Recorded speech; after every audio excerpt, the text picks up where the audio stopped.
It's the year 1341. You're a peasant in medieval England, and you've just spotted a dust cloud on the horizon.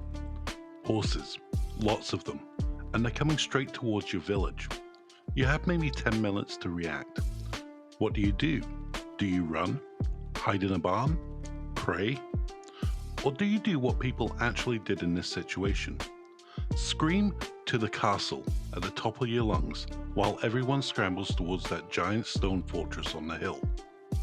Welcome to What Is, where we answer the questions you didn't know you needed answered. And today we're talking about one of the most iconic structures in human history, the castle. We're going to explore what castles actually were, why they looked the way they did, and how these massive stone buildings protected entire cities and kingdoms. By the end, you'll understand why medieval engineers were basically the cybersecurity experts of their day, except their firewalls were 20 feet thick and came with boiling oil. The basics. Let's start with a question that seems obvious but isn't. What exactly is a castle? Most people picture a fairy tale palace with flags waving and princesses waving from towers, but in medieval terms, a castle was fundamentally a military installation. It was a fortified residence, yes, but the fortified part was the entire point. Castles were built first and foremost for defense and projecting power. The word castle comes from the Latin castellum, which means fortified palace or fort. And here's where it gets interesting. Medieval castles weren't invented in medieval times.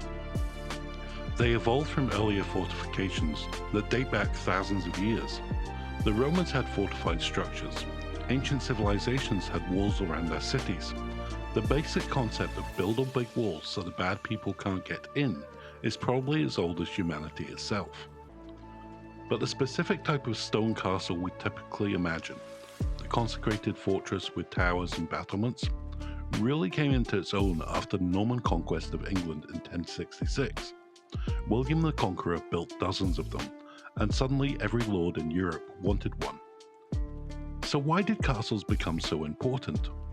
Well, the Middle Ages were chaotic. We're talking about a period where there was no standing police force, no unified national army, and a king who might control the big cities, but had limited power over the countryside. In this environment, if you were a noble and you wanted to protect your land, your family, and your wealth, you had two options. Build a really good fence, or get ready to lose everything. Castles were the ultimate insurance policy.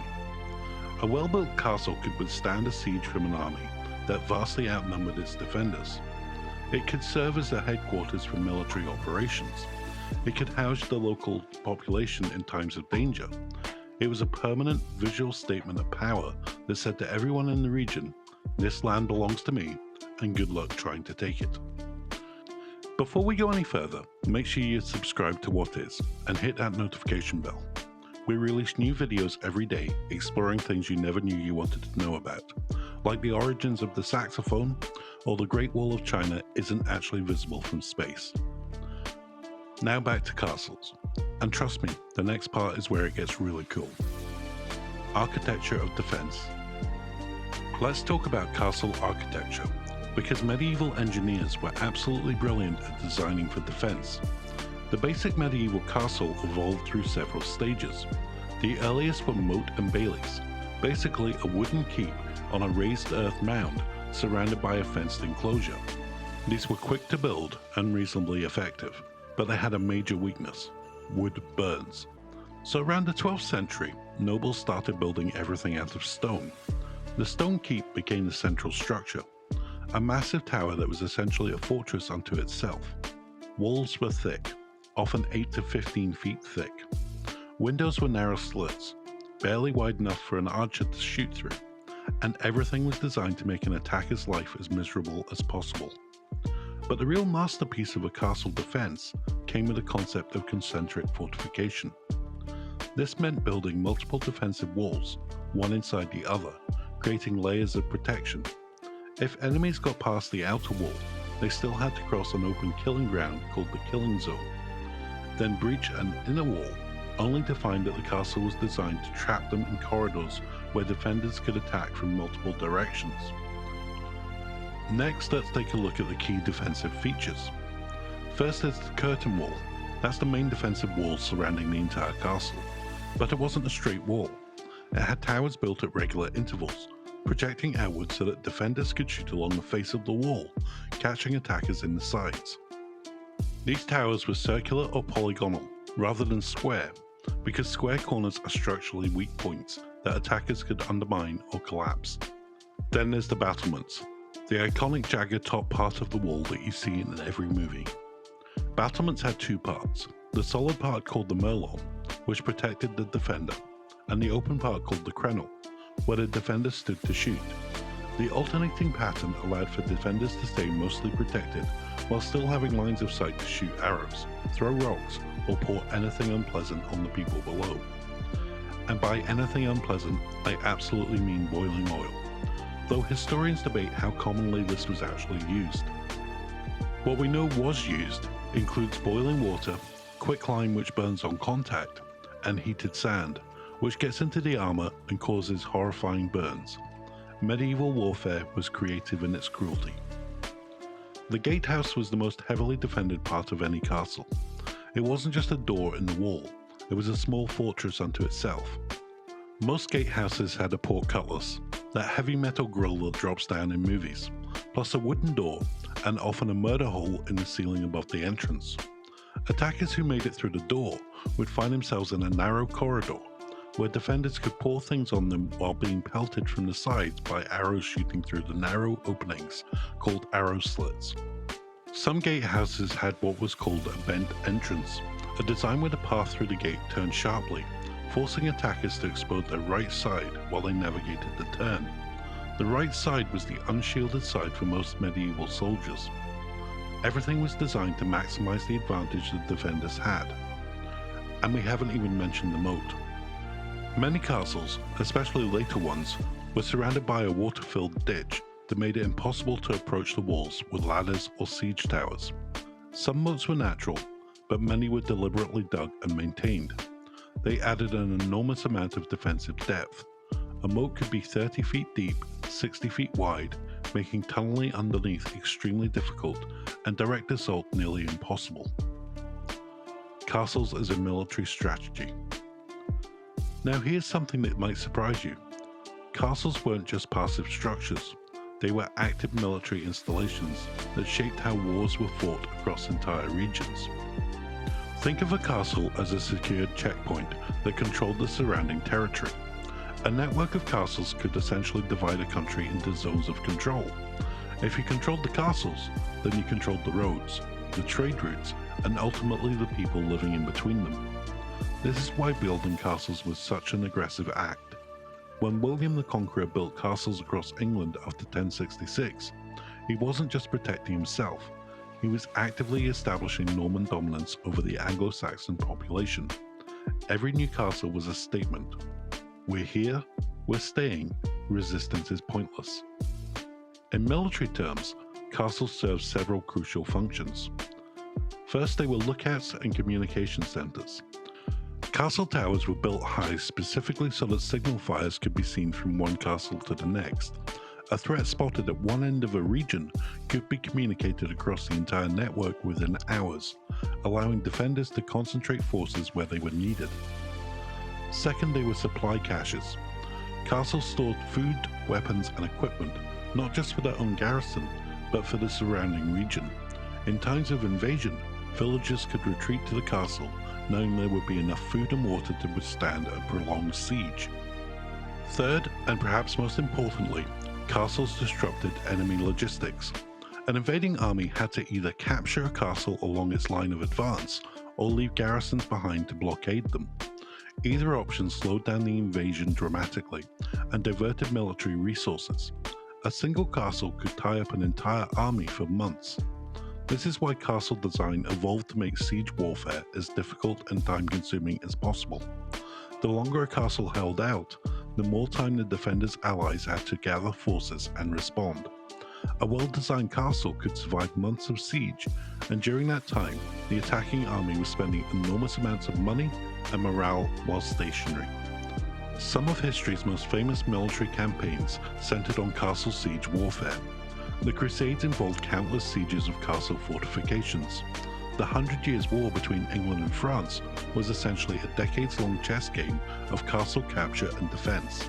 The Teutonic Knights of Eastern Europe built an entire network of brick castles as they expanded their territory.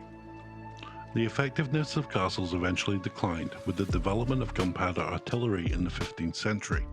Cannonballs could breach walls that had resisted arrows and ladders for centuries.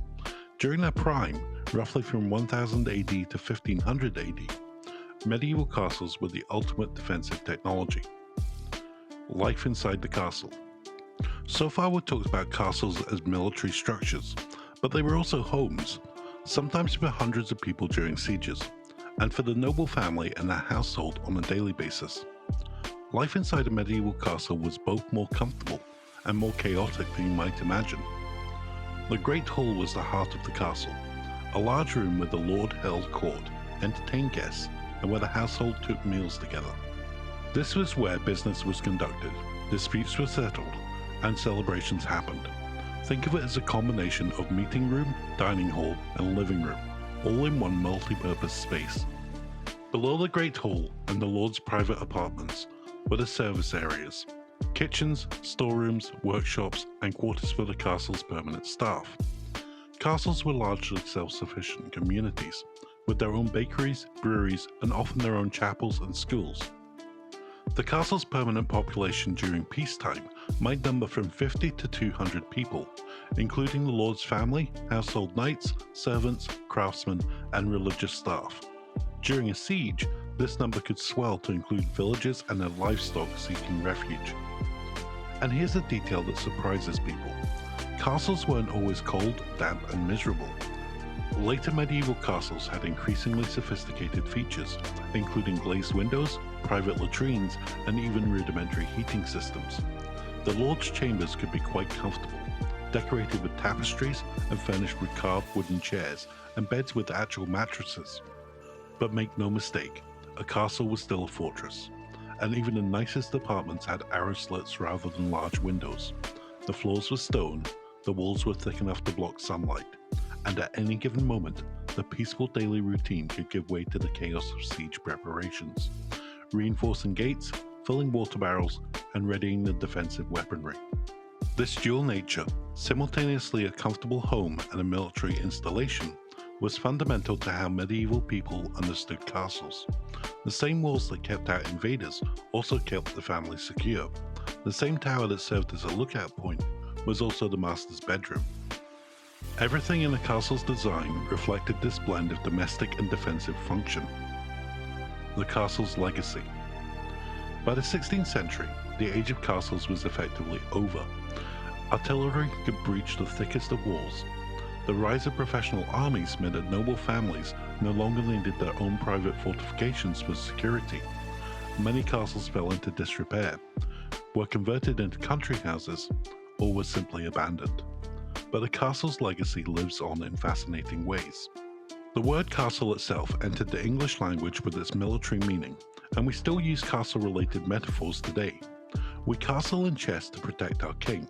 We describe people as building walls around their emotions, and the image of a noble castle on a hill remains one of the most powerful symbols of protection, heritage, and stability in Western culture. Modern military architecture still reflects principles developed in medieval castles.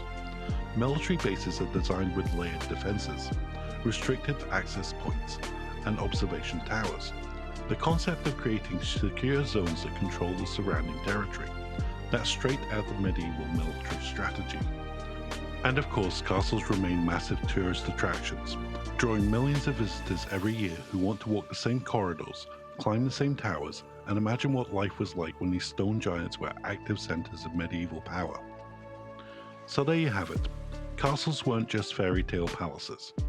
They were sophisticated military installations, symbols of political power, community shelters in times of danger, and homes all at the same time. The next time you see a castle on a hill or in a movie, you'll understand why it looks the way it does. Every tower, every wall, every narrow window was part of a deliberate design to protect people inside and make attackers' lives as difficult as possible. Medieval engineers were solving the same problem we solve today, with cybersecurity and secured facilities? How do you keep the wrong people out while letting the right people function? If you enjoyed this deep dive into medieval fortifications, make sure to check out our other videos. Subscribe to What Is and hit the bell for notifications, because we have much more coming that will help you understand the world in ways you never expected. Because every answer leads to 3 more questions, and that's the best part of learning. Until next time, keep asking questions. See you in the next one.